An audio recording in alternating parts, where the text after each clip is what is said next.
up? This is Tony. I play drums in the Vincent Black Shadow.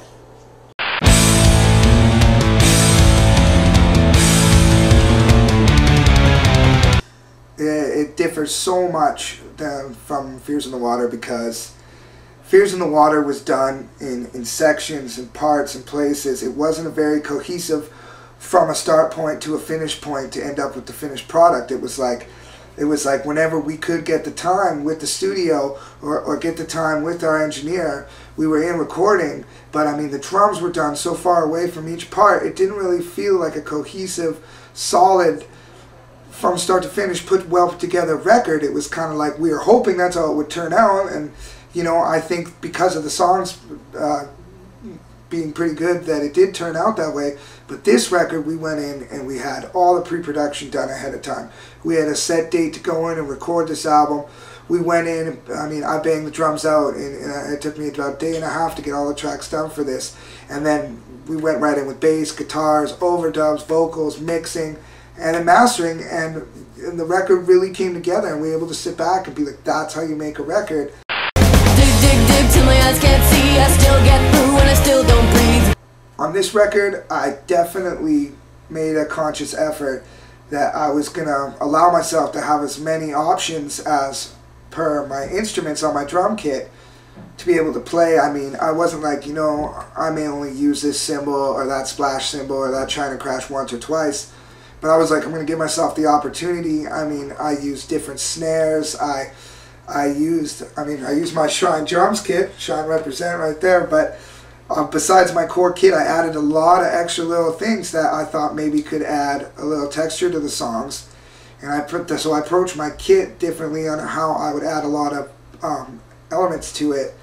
And playing wise, I probably, you know, you can't really tell by listening to the record. I mean, it sounds like drums, you know, but I hit as hard as I possibly could to the point where my wrists were burning, and we were doing that to get the most real sound. So it was, the drums were pounding, but we didn't have to lump on fake samples that are really some other drummer's stuff that they've, you know, that people use nowadays. I mean, you take a kick drum from some stupid Nickelback song that some engineering guy knows and he got from some other producer, and then they all end up sharing it. So all the kick drums all end up sounding the same because everyone's using the same sample, and it just gets ridiculous. I mean, I can honestly say that, I mean, for the most part, and I'm not going to lie, there probably is a sample here or there on the record that sit on top of the drums, but for the most part, though, that's 100% me hitting those drums, and that's a lot different than the last record.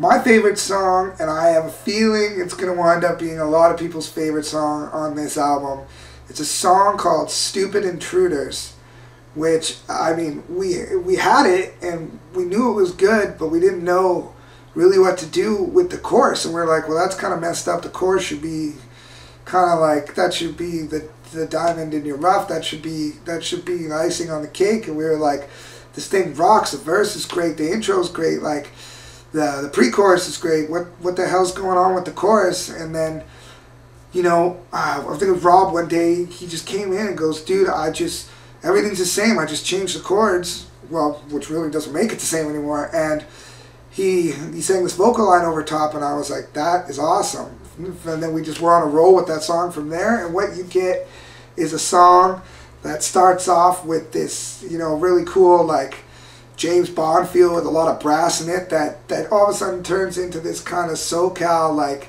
ska thing, and then really moves into this hard rockin' driving song, and it kind of repeats that cycle, but the whole time it remains very danceable, which is pretty cool, because there's nothing better than when you're playing on stage to look out and see a bunch of girls dancing to your songs. It's cool.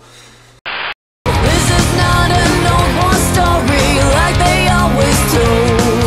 The vocals, specifically the lyrics, I should say, are really ripping, and you know, sit down and try and write some good vocals.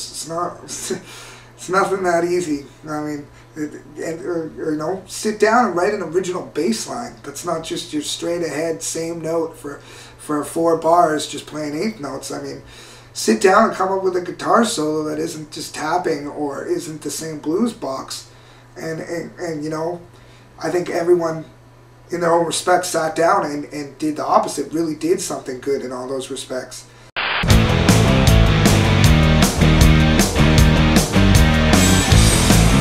It's so important to support bands that do things independently, especially ones who have, in a sense,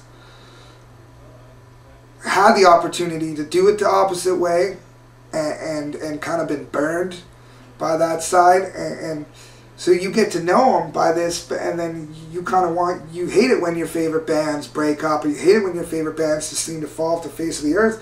And maybe as a fan, you always wonder, you know, why the hell did that happen? Like, why did that band have to stop, you know? And a lot of the reasons are business related. And as fans, I mean, as myself being the biggest fan of music, I mean, when I say fans, I'm talking about myself. And, you know, a lot of times you don't know the inner workings, and a lot of it, most of the time, is horse shit. So you got to support them, because bands that are doing it on their own are going to be able to avoid this bullshit.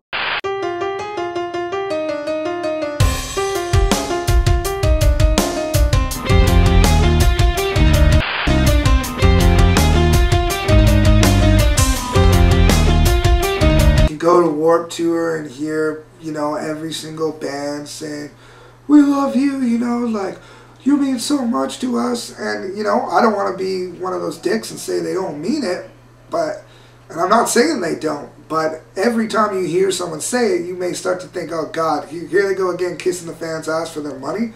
But I know personally, and even, you know, you may have had, you know, email correspondence or message correspondence with me on MySpace or with Rob on MySpace, you know, because we take that shit seriously, and it's not that hard for me to spend a couple hours of my day to go, shit, someone took the time to write something to me about music I made. Like, I'm not a dick, I'll write back to them, and no problem. And if anything, it makes my day a lot better, you know, and if I can make someone's day better by having little old me talk to someone else, you know, and let them know, hey, thanks, I actually do appreciate it. This actually is me sitting at a computer just like you know, typing it in. Because really, anybody, I don't care how big of a band you're in, you could do this. And a lot of people may say, well, how am I going to reach everybody? I have so many fans. But it's like, just get on there for an hour. And if you respond to like 20 of your fans, imagine how happy those 20 of those fans, that may be something that resonates with them for a long time. And if you have an opportunity to do something like that, where you can actually affect someone for the better in kind of like the shit pile of the world that's going on right now, then you should take every advantage to do it. Especially if it's something as easy as saying, hey, thank you. I really do appreciate the fact that I've been able to tour, 20 different countries and play Warped Tours where I'm on tour with bands I've looked up to, and you know, go into a record store and see my album in the store, and it's because of you, the fans. So my message to you is thank you.